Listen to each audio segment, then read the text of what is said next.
19. Bluey flew away? Elizabeth. Elizabeth, we should let Bluey look at our backyard. He hasn't been there yet, my mom suggested. Sure. He shouldn't fly away since he was so calm the last time I studied with him. I brought him outside with my mom in front to lead him to some daisies. He tensed up. It's okay, Bluey. You're gonna be fine, I said, using my voice he seemed to enjoy, but it didn't work this time. He flew away. My mom saw him fly away as well and followed him until she was no longer in my sight. Let's face it, Elizabeth, Bluey will be gone forever. I followed my mom's voice instead of the voice inside my head and saw her walk back gloomily. Please don't say what I think she's going to say.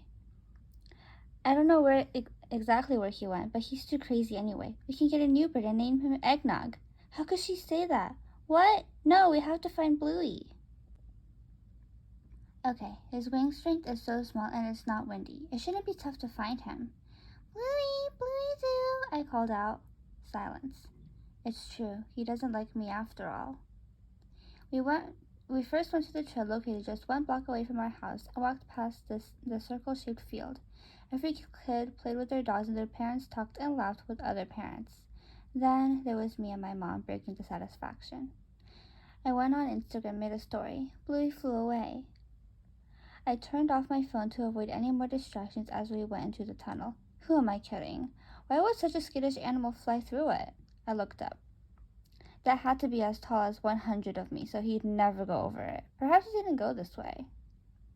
My mom stopped causing me to do the same. Wait, I remember him turning a corner. Follow me.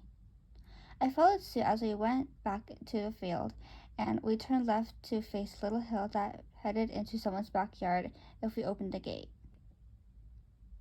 However, some trees were surrounding it, and I've been told that when scared or just in the wild in general, birds like to stand on the branches.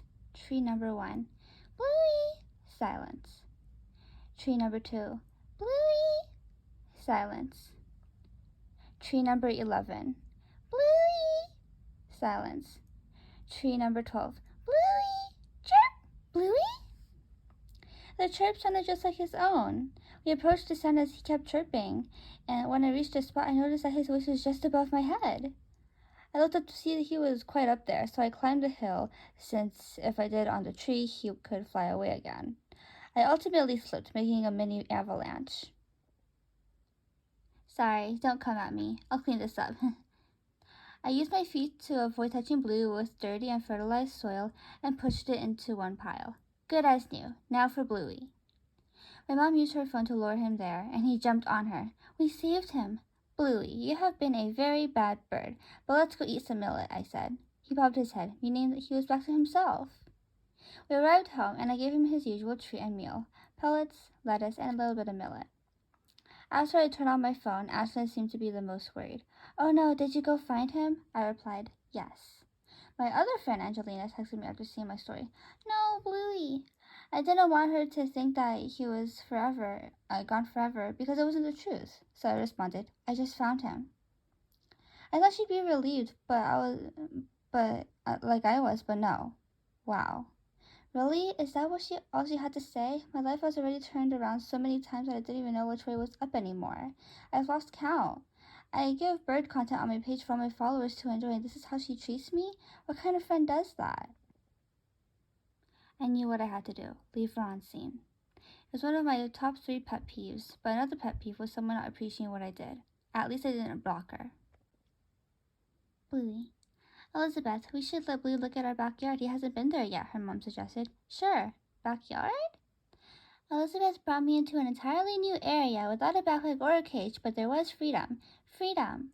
I felt the urge to explore on my own, partially as humans are way slower than I was. I'll be back as soon as I'm done. I flew over a fence, turned a corner, and yet another one to find myself face to face with a squirrel after landing on a tree branch. Don't eat me, please. He just went to his acorns. Elizabeth and her mom walked east, while I was north. Wait, why can't I chirp? Well, I hope they can find me. I want Bubbles and Elizabeth now. A brown bird flew next to me.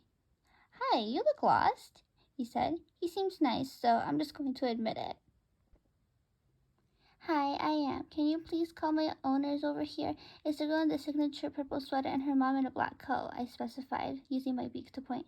Sorry, I'm not good with humans, but is the company you enough? If I'm not alone, then it is. Yes. He stood there while I stood where I stood. You're a cage bird, huh? I have nothing against you. I'd really like to learn how to climb cages, but I'm just out here by myself.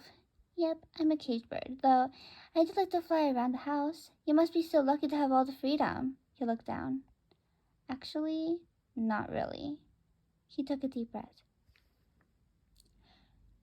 I always have to find my own food, and owls are out there here at night, giving me the creeps. You're lucky your owners let you make a big mess inside with the 4 lovely walls of protection. They even give you free food.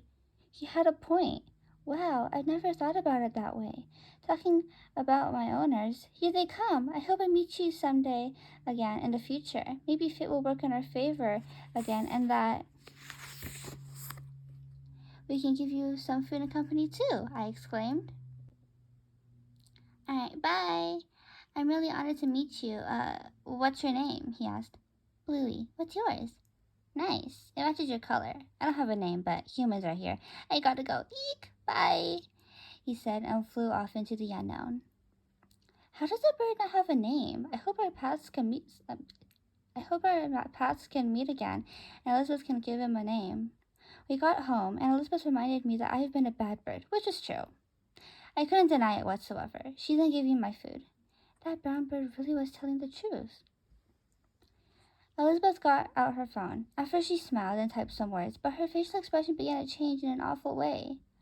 I might not have known who texted her or what they talked about, but I knew that Elizabeth, my owner, shouldn't be messed with, and neither should I.